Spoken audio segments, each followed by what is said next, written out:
Hello, church. Hope you're all doing well. Missing seeing your faces, as I'm sure you're missing seeing mine. I just wanted to bring a bit of a thought and a reflection and just share a verse as well, just around something that God had been speaking me to. I had a privilege of sharing this with some people from work as well recently. Um, some of you remember last November, I kind of got swept up with a little bit of kind of man flu, which became bronchitis, which became pneumonia, and then pleurisy. And as a result, I was in and out of hospital for a couple of days, and I managed to dislocate a couple of ribs from coughing so hard. And something that I noticed was when I was home and I was trying to recover, the girls in particular, when they looked at me, just really struggled seeing me not being able to really properly breathe, not being able to kind of move without the kind of pain of the ribs. And I just remember them looking at me in this real sense of seeing that they were a bit unsure as to how I was weak. And I kind of even vaguely remember Amy mentioning, why aren't you strong, Daddy? You're strong. And I remember, as I started to get better, just started to recover and could move around a little bit. And I think I picked one of them up, or I gave one of them a hug, and they looked apprehensive of me touching them or actually picking them up because of what it could do to me. And I remember I just said, look, feel my ribs. I'm okay. I'm okay now. It's going to be all right now. I'm okay now.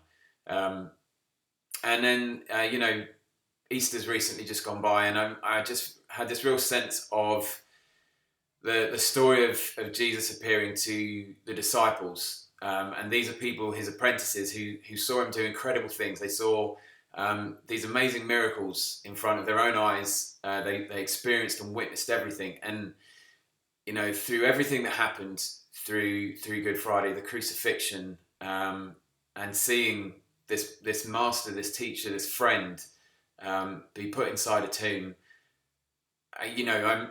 we can all imagine that everything they'd have seen would still have cast so much of the unknown, of the worry and the fear, and the maybe he isn't coming back. Maybe, as he said, it might not be. And as we read about that story, we see that he allows them to touch his wounds when he returns to them. And I really think we get a sense of Jesus, the Son, kind of appearing to them, but very much speaking words of God the Father, as he said, look, I'm okay now, and everything is going to be okay.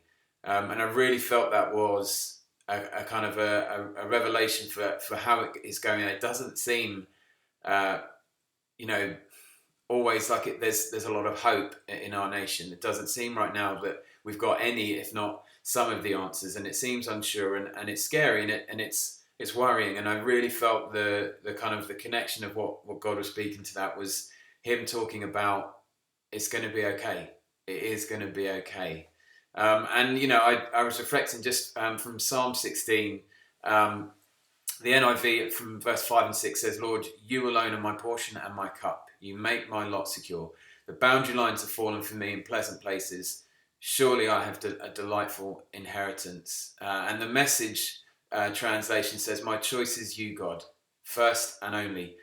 And now I'm found, I'm your choice. You set me up with a house and a yard, and then you made me your heir.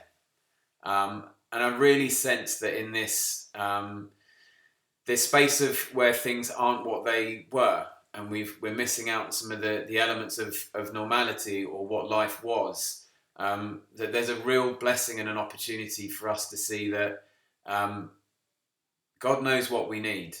He does. He knows our every move before we make it, our every thought before we think it, and he knows just what we need. And really the thing that I think has been really evident is just how much that what we need is each other. And that doesn't mean that being separated and being in our own homes and it being on Zoom chats or messenger chats means that has to change. In fact, I think we've been given an opportunity to bless people, to perhaps say some things that we never would have said before. And I'm really aware that some of us have lost that rhythm of our office or our day-to-day, and we can see there are people that do kindnesses and do words and gestures, and they help us out in our life, and we're now only seeing that.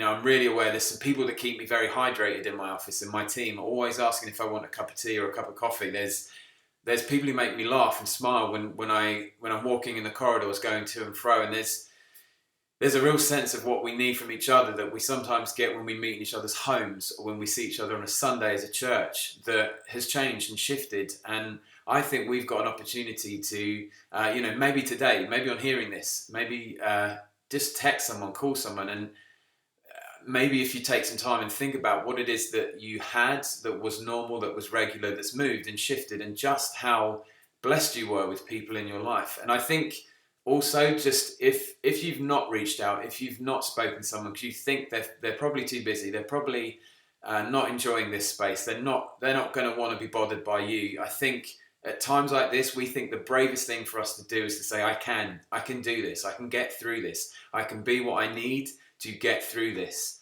And actually, the bravest thing that we can do right now is say, I can't. I've never been able to. My everything comes from God.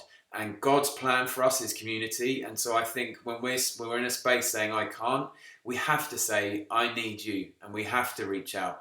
So maybe there's someone you haven't told.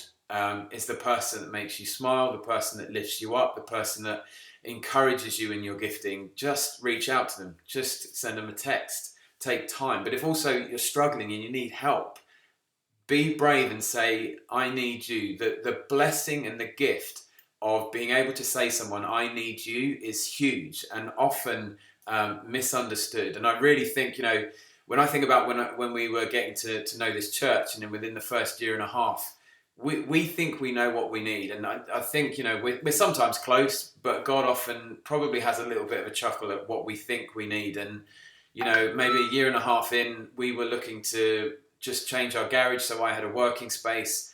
I thought I needed a builder, and Josh thought he needed another client. And what God knew is we both needed a brother. And in that moment of us working together on this, God built a friendship. Neither of us thought we needed each other, but we did. And I'm sure there are connections. I need one of Shake's hugs. I need to sit near people that probably inappropriately are giggling at the wrong points in a sermon, but it makes me feel part of something. And I need spaces to be myself and feel completely okay with that. Broken, fragile, weak, all the things that I know I am, but often maybe I'm not brave enough to say help.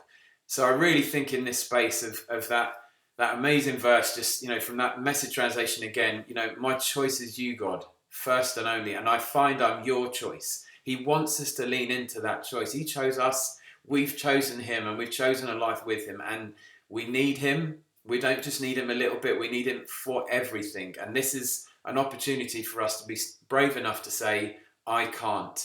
So I need God, and I need God through the community he's blessed me with to be my everything, to be my all, to be my help, to be my strength, but also to bless me by allowing me to help people when they reach out to me.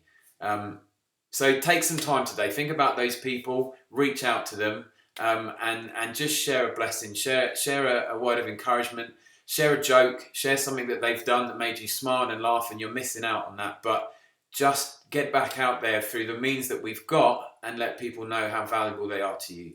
I really miss you guys. Looking forward to seeing you all and meeting in the physical. But until then, let's make the most of the space and the medium and the tools we have now. Okay, be blessed, guys.